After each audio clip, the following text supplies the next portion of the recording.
Itu sebelum Anda setelah Anda say no, tapi saya ingat betul Kang Emil dan Ahok itu menghadap Jokowi. Lalu kemudian berbeda waktu ya, tetapi kemudian kita ada statement dari Jokowi yang kemudian beredar mengatakan saya khawatir kehilangan yang kalah. Ya, istilah Pak Jokowi itu gini, jangan bertanding di semifinal. Gitu. Jangan bertanding di semifinal. Jadi kalau saya lawan Ahok sekarang, Ahok menang saya nganggur, kata Pak Jokowi kan gitu ya. Kalau saya menang Pak Ahok nganggur, Indonesia kehilangan salah satu yang punya energi positif kan. Wow. Ya nanti aja mungkin suatu hari di nasional atau di mana langsung all out gitu. Tapi jangan di level yang sekarang. Itu pesan beliau. Lalu kemudian ini beberapa waktu belakangan ini Kang Emil ini seperti dekat dengan PDIP. Mulai dari situ beredar isu bahwa Kang Emil ini bakal dipinang oleh PDIP untuk DKI 1 untuk ataupun untuk kepentingan lain di Jabar. Begini, saya kan belum punya partai ya. Belum punya partai, diusung Gerindra PKS pun karena kan positioning pilkada. Pilkada ya. Bukan karena saya anggota. Tapi secara aliran politik saya ini nasionalis kira-kira begitu. Jadi saya sangat mencintai Bung Karno, mencintai nilai-nilai kejuangan, NKRI, Trisakti, lain-lain. Jadi saya belum memutuskan nasionalis yang mana. Nah, sebagai orang yang diundang, saya tidak menutupi diundang Nasdem saya datang. Kebetulan kemarin diundang oleh PDIP, memberi pembekalan di anak-anak mudanya lah. Karena mereka bertanya gimana mengkonek komunikasi ke generasi muda kan. Karena saya punya sosial media kan. Kalau Twitter saya serius, karena banyak orang-orang serius. Kalau Instagram saya humoris, karena orang-orang mencari hiburan lah ya. Nah, mereka pengen tahu bisakah menggunakan instrumen media sosial ini untuk politik gitu.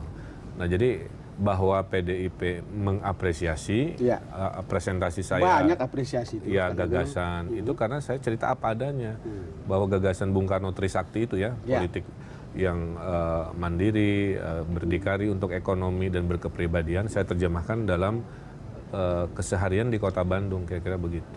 Saya ini anak nasionalis, hanya belum punya warna seperti yang tadi Kang Emil katakan. Insya Allah kalau ada jodohnya, kira-kira begitu waktu itu ya. Tapi di PDIP itu orang mengenal ada 3 jenis lapisan itu Kang Emil. Gimana?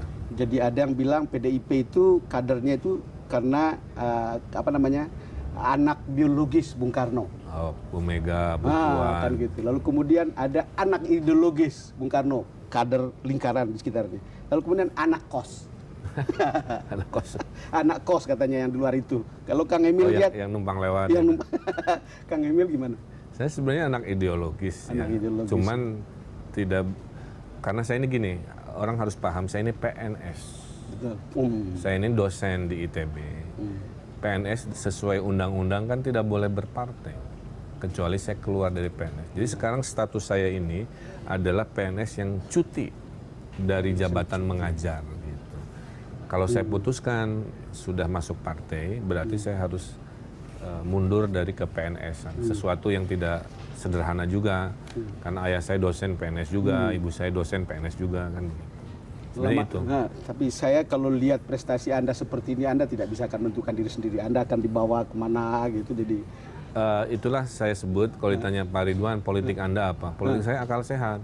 Akal sehat mengatakan lawan arus, saya lawan arus. Akal sehat mengatakan ikut populisme, ikut mayoritas, saya ikut. Jadi batin saya tenang karena artinya tidak ada akal sehat saya yang dilawan oleh diri saya sendiri. Yang dilawan adalah kan membela keputusan. Jadi banyak yang kecewa saya memutuskan tidak ke Jakarta, tapi akal sehat mengatakan kayaknya itu yang betul. Akal sehat dan hati Anda sendiri untuk mengatakan begitu, itu menjadi tidak jadi beban kan? Makanya saya walaupun setahun 1.200 keputusan menurut sekretaris saya ambil keputusan dari yang kecil-kecil sampai skala besar. Saya bawa ringan aja karena saya punya prinsip kalau sudah masuk ke rumah, saya lupakan urusan. Kebayang kalau ke rumah anak saya kebagian sisa-sisa energi, stres bapaknya, aduh. Makanya saya punya trik mindset. Jadi kalau udah buka pintu rumah, mau di belakang ribut, mau di demo, mau apa, masuk rumah teng aja, tenang. Kang Emil, kita jeda dulu. Pemirsa, kami akan kembali selepas jeda berikut.